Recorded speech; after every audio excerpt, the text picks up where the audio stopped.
Hello and welcome back to another video. I hope that you are having a lovely day wherever and whenever you're watching this. Today we're going to go through a few of the books that I have accumulated since the beginning of the year, but these mainly with book vouchers that I got over Christmas, and they're all books that I've had on a running list that I wanted to kind of get my hands on for quite a while.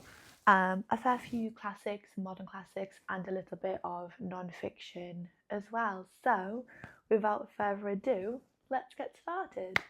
First book that I picked up is Elizabeth Gaskell, Gothic Tales. I'm a huge Elizabeth Gaskell fan.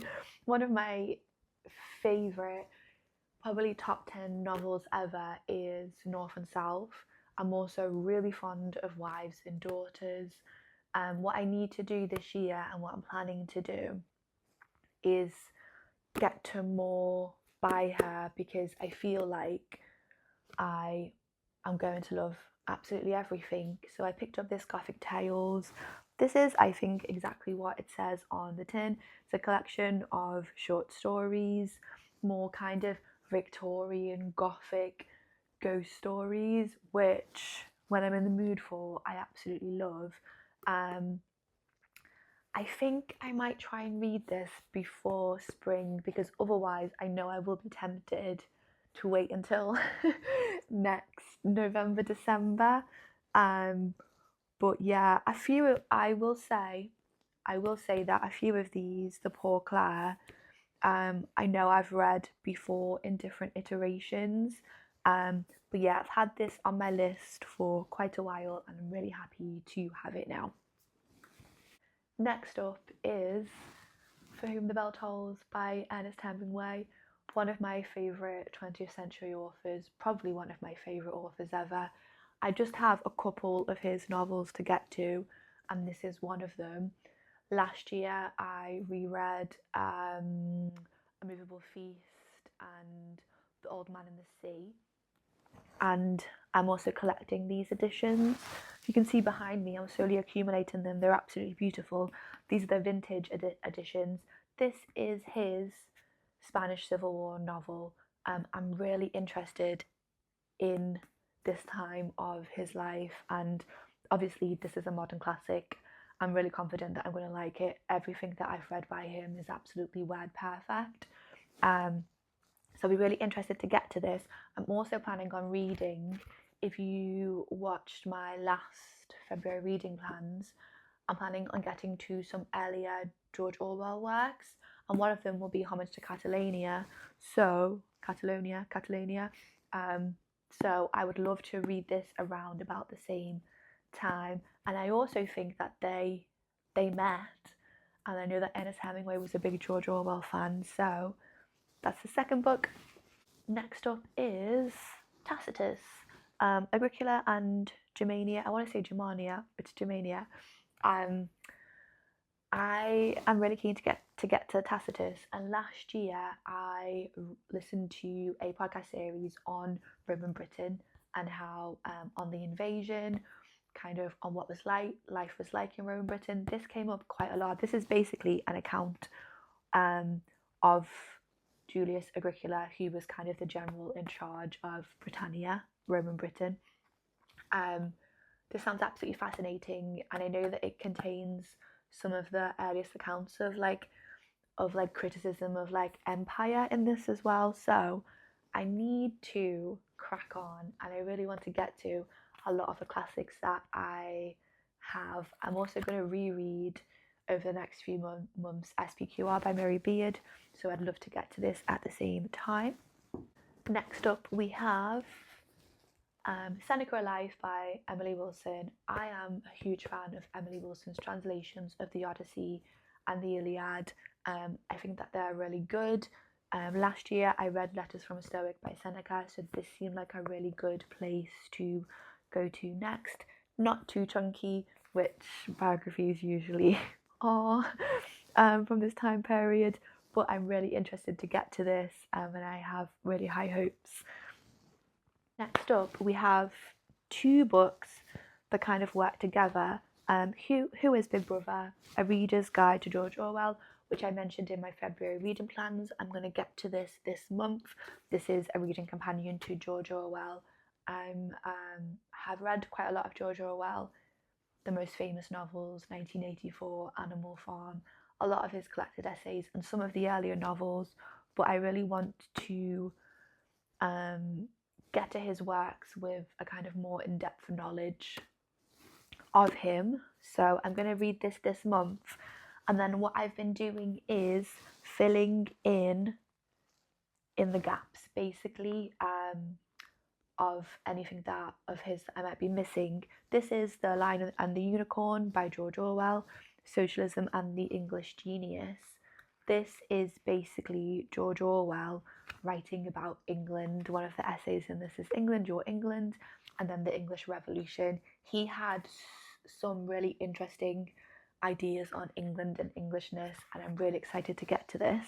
And then next up is Wigs on the Green by Nancy Mitford. I am going back and rereading a lot of Nancy Mitford, because I really want to make a video, like a Mitford kind of introductory video, and then kind of do offshoots for some of her lesser known work. This is one that I haven't read, Wigs on the Green, and I wanted to get this one because I know that this is the one where she essentially writes a parody of Oswald Mosley, and she falls out with Diana Mitford and Unity Mitford. Next up, I forgot that I also have George Orwell coming up for air. This was written in 1939, one of his earlier novels. I know it's kind of focused a lot on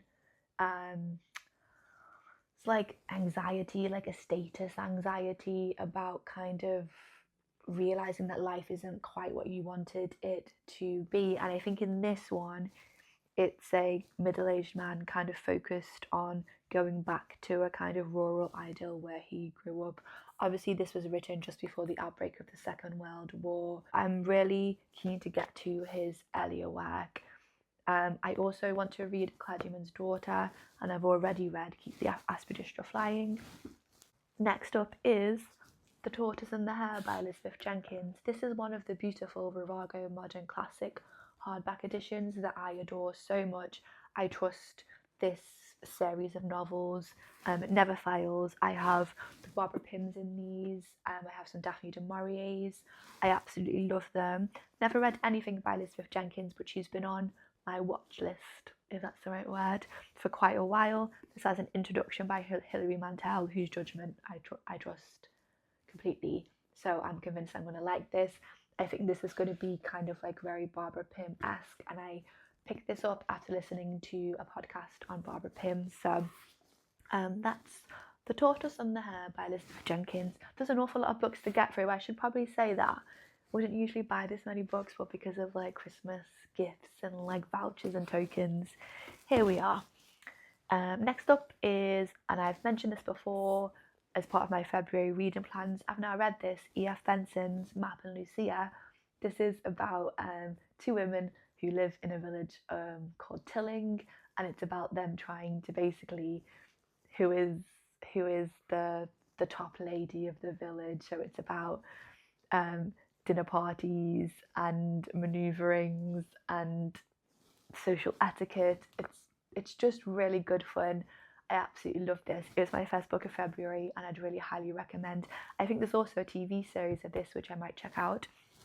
Next up is The Girls of Slender Means by Muriel Spark. I am a huge Muriel Spark fan. The Prime of Miss Jean Brodie, one of my favourite novels of all time, like Ernest Hemingway, not a word out of place. I've also read The Driver's Seat and a couple other of her novels. This one I've never got to before, and it's nice and thin, so I'll probably read this in a day. This is a post-Second World War novel, and I think it's kind of focused on a group of young women essentially trying to get along after the Second World War. I'm sure this will be fantastic, and once I finish this I will crack on with other Muriel Sparks.